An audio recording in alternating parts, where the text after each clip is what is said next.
Muy buenas tardes, mi nombre es Rubí Jojoa, soy estudiante de Ingeniería Agroforestal.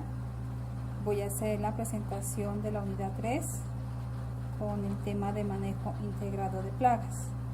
Este trabajo lo hemos desarrollado conjuntamente con la compañera Gloria Estela Duarte.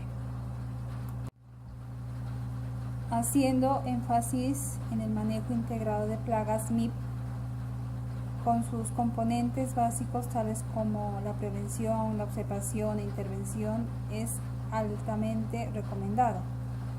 El reconocimiento de las plagas y las enfermedades es uno de los principios fundamentales de este enfoque que determina el método de prevención y o control que se debe adoptar.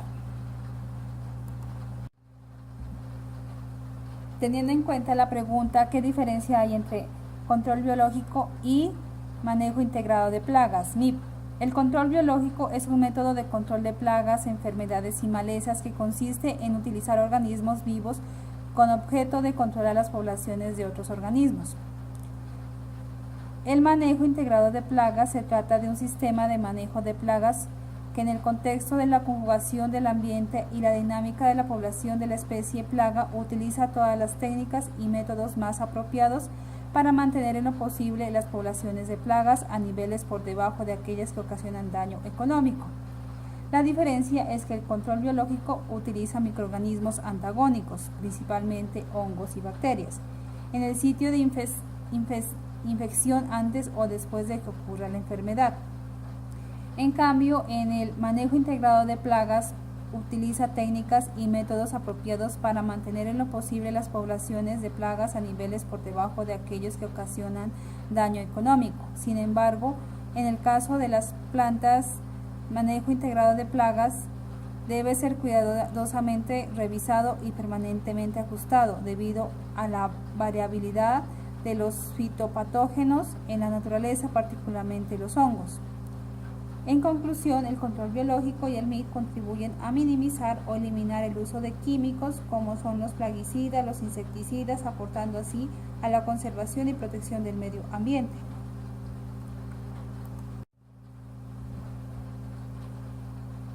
Iniciando con la siguiente pregunta, ¿el control biológico y el manejo integrado de plagas se puede usar en todos los casos de ataque de plagas y enfermedades?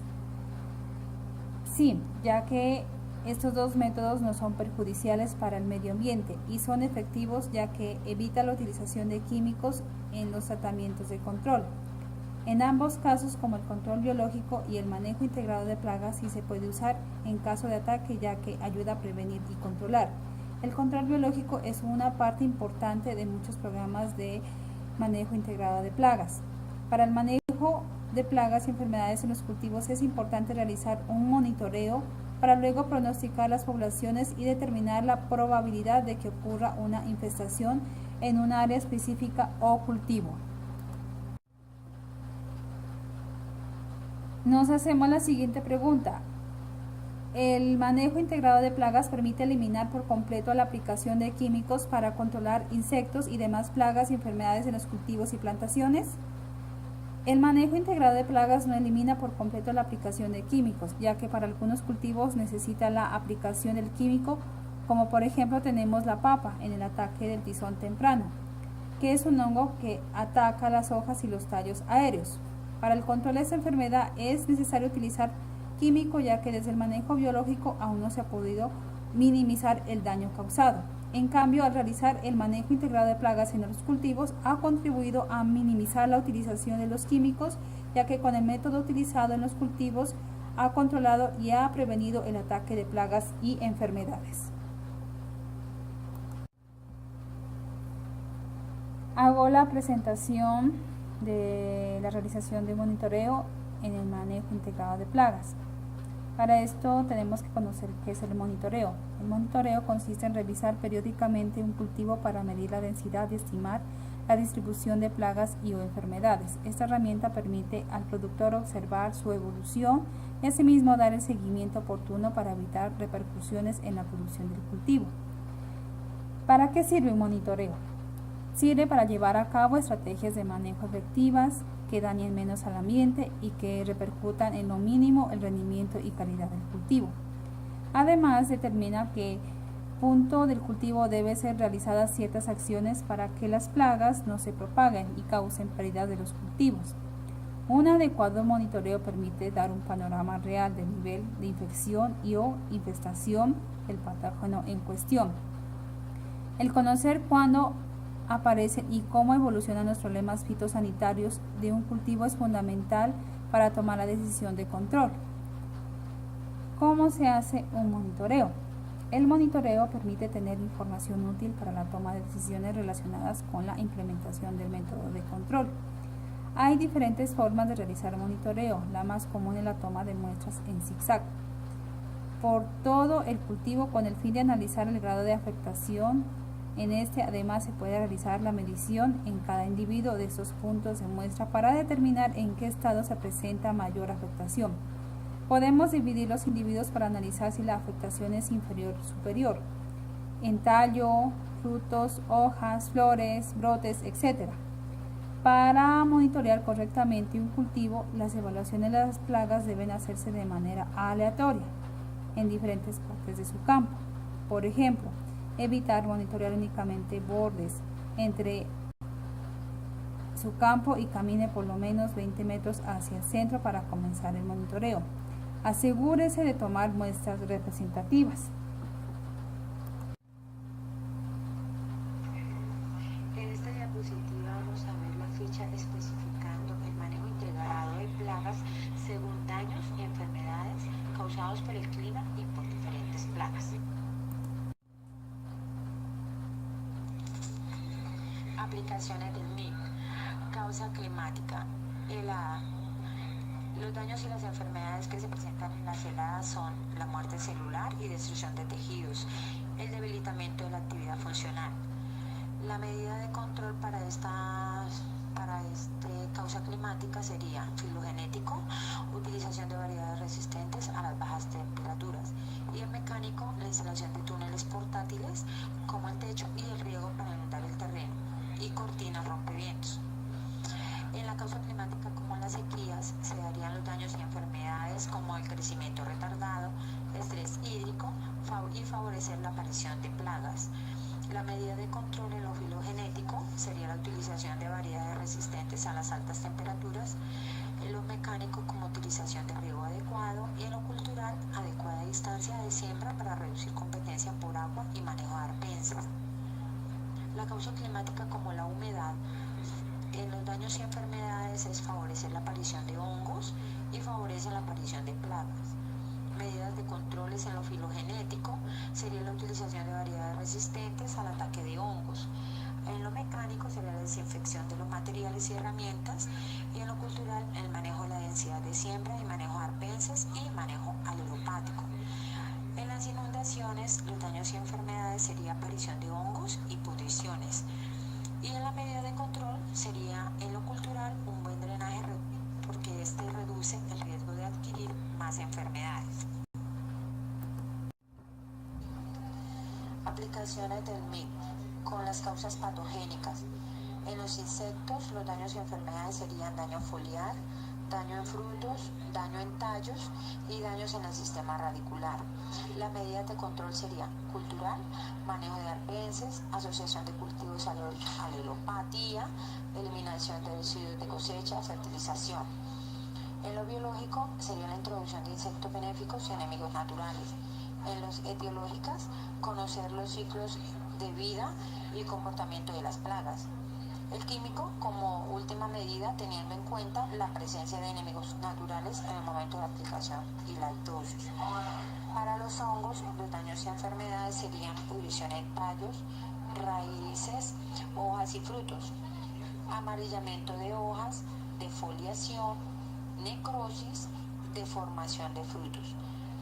En la medida de control sería en lo biológico, la utilización de hongos benéficos, en lo cultural, manejo de arpences, eliminación de residuos de cosecha y plantas infectadas, hacer las podas teniendo en cuenta las condiciones climáticas y realizar podas limpias, la fertilización adecuada, manejo adecuado de riego. En lo mecánico sería la desinfección de las herramientas y en lo filogenético la utilización de variedades resistentes al ataque de hongos y virus. Para los mamíferos, los daños y enfermedades serían los daños en frutos y daños en hojas.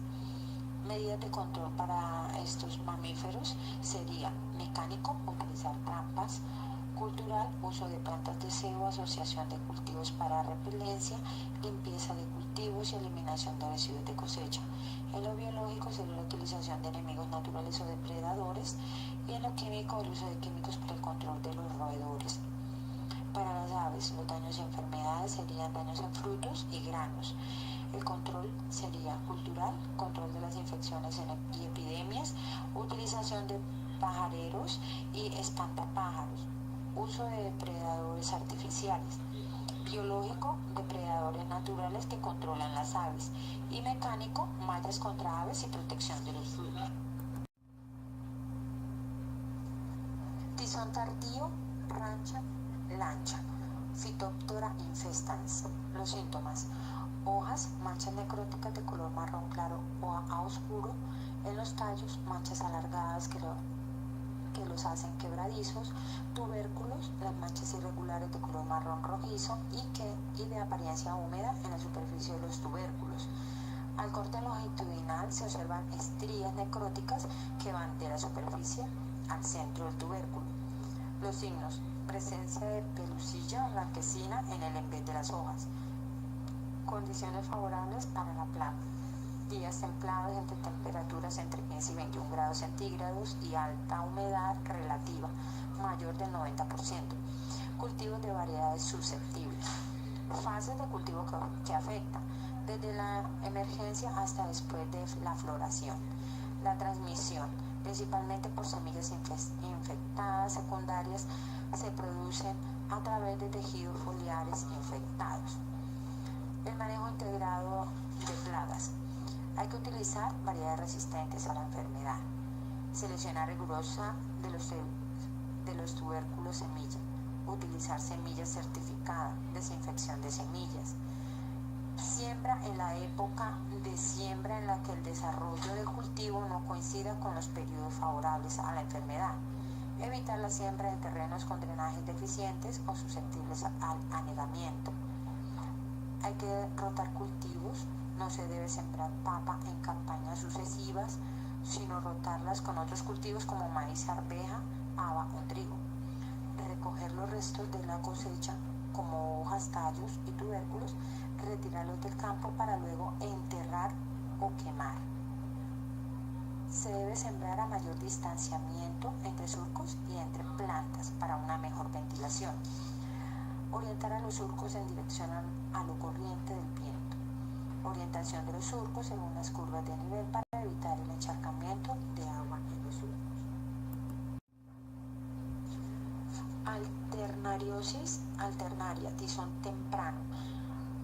Síntomas: en las hojas se presentan manchas necróticas en las hojas de color marrón claro a oscuro, con anillos concéntricos, manchas restringidas por las nervaduras. En los tallos hay manchas necróticas. Y en los tubérculos, manchas circulares o irregulares de color marrón oscuro, ligeramente hundidas. Las condiciones favorables para la plaga: días calurosos, alternancia entre días lluviosos y secos y variedades precoces. Fase de cultivo que afecta generalmente antes de la floración hasta la madurez de la planta. Transmisión: semilla infectada, rastrojos y de plantas afectadas. El manejo integrado: evitar la siembra de papa en campañas sucesivas. El riego por aspersión puede estimular el inicio de la infestación de la enfermedad. Promover el riego por gravedad antes de la floración de las plantas y destruir los desechos de las plantas de la campaña anterior. Y usar fungicidas de contacto y sistémico mencionados para el tizón temprano. Roña, sarna pulverulenta. Síntomas: raíces y estolones. Se presentan unas agallas irregulares hasta de 1.5 centímetros de color oscuro. Los tubérculos, hay lesiones como pústulas que salen a la superficie y una vez maduras liberan un polvillo marrón oscuro. Condiciones favorables para la plaga: campos infestados, suficiente humedad en el suelo y temperaturas entre 16 a 20 grados centígrados. Presencia de variedad susceptible. Fase de cultivo que afecta, pues desde la emergencia hasta la formación de tubérculos. Transmisión: semilla infectada, suelo infestado, estiércol de animales que hayan comido tubérculos con esa enfermedad. El manejo integrado: utilizar como semilla tubérculos sanos, realizar rotaciones de cultivos por más de 6 años, no incorporar a los campos de papa estiércol de animales que hayan consumido tubérculos infectados, sembrar pastos y otras gramíneas, además de otras plantas que no sean hospedantes del hongo o que causa la roña. Uso de fungicidas y fumigantes para la desinfección de tubérculos.